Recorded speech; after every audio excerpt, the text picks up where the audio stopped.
animation is this sort of demanding thing. It's in my mind, it's this sort of merciless beast that would consume you if you let it, and does from time to time. All of us, I suppose. So how, particularly when you're doing independent animation, you're doing more than just animation, you're also building a studio and you're also building a brand and carving a niche. How do you go about doing that while maintaining a work-life balance so that, if you do have a diagnosis while you're directing a film, you can continue to work on the film and also continue to get better? How do you guys strive to strike that balance? We play it by ear, and we've an incredible head of human resources in the company, Catherine Roycroft, who really helps us all, like across our studio, and then works with Lighthouse Studios as well, to try and navigate through it and to try and navigate through life. We realized at one point that in Cartoon Saloon nobody had had any babies in nearly a decade. And so we had to we did a whole thing about, just like what you were entitled to if you wanted to have a baby. We talked to, myself and other people who who just talked about their experience of having children, about not waiting for the right time. It was funny when I had my first child, I thought, okay, well, will be when the company is stable and when, I've got this amount, I've got a deposit for a house in the bank and all this kind of stuff. And of course, I ended up being 6 or 7 months pregnant while taking out like a huge car loan in order to pump some money into the company, because we were at such a volatile time. And so not only was I not more stable than usual in terms of my finances and resources, and that I was actually way less stable than normal, but they're fine. I managed to feed my kids. They're okay.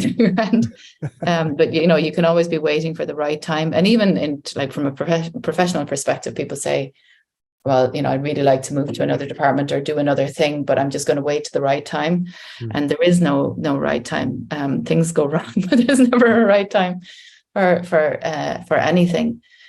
And the other thing is, I think it was Orion Ross from Disney once said to me that creatives are different during different decades of their life. In that you can be in your 20s, you can be like, the hottest things and sliced bread. You're amazing. Everybody's going, oh my God, that person is so wonderful. And wow, where they find the time, they've done a short and they've done, they've developed this feature and isn't it amazing? And look at their sketchbook and everything.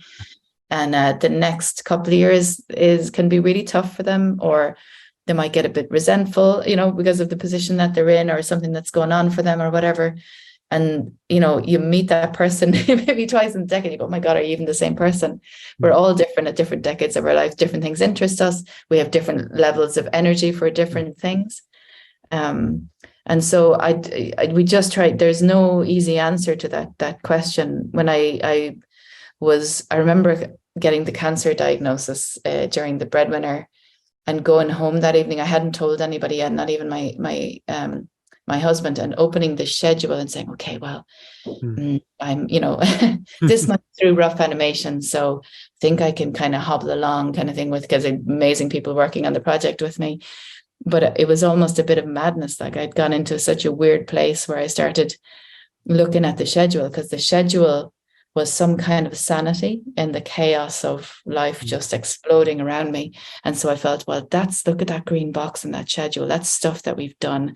And this is stuff that we've yet to do. And I think if I can get to that next green box, it'll be fine. And so that's kind of how I managed the project. And it was always the case. I mean, I had the trust of, Jerry Sheeran and Paul Young and Tom Moore and, Katja in our company. But there's so many people who just were okay with me just seeing what was going to happen and see how it was going to go.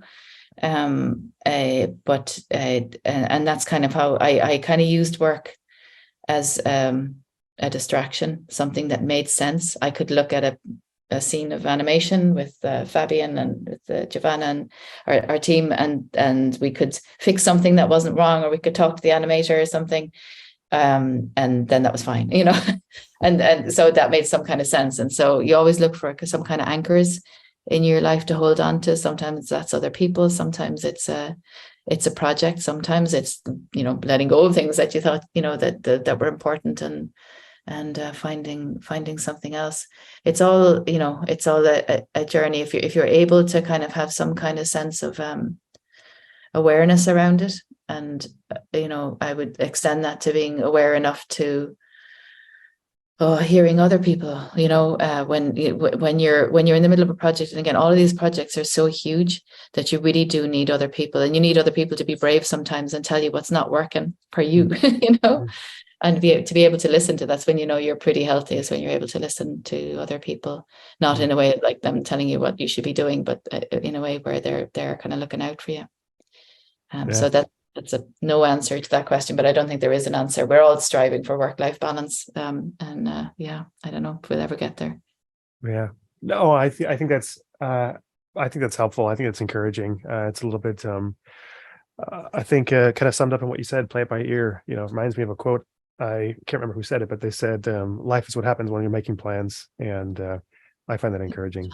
Yeah, that was yeah, and there are times too where Tom will come and look at what I'm doing, and I say, oh, I'm so busy, like I've got to finish, you know, this part of the edit, because, you know, we have to have a look at it on Monday. And Tom will say, yeah, but do you need to be doing that? Do you not have other you know, people who can work with you and all this? So sometimes we're busy fools, you know, we grab onto some part rather than take a breath, maybe take the afternoon off, come back and say, okay, how can we redistribute this in a way that makes use of everybody's talents here and skills?